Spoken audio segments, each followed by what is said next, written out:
Mabuhay, maayong buntag sa tanan akong followers, viewers, o supporters. Guys, this is Alexi from Davao City.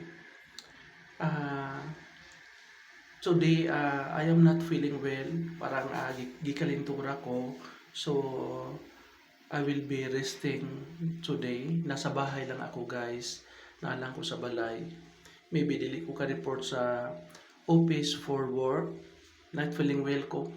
Parang gitrangkaso ko. So siguro naabtan jud ko sa panahon. Uso ang kalintura karon eh. But I will try to report the office later.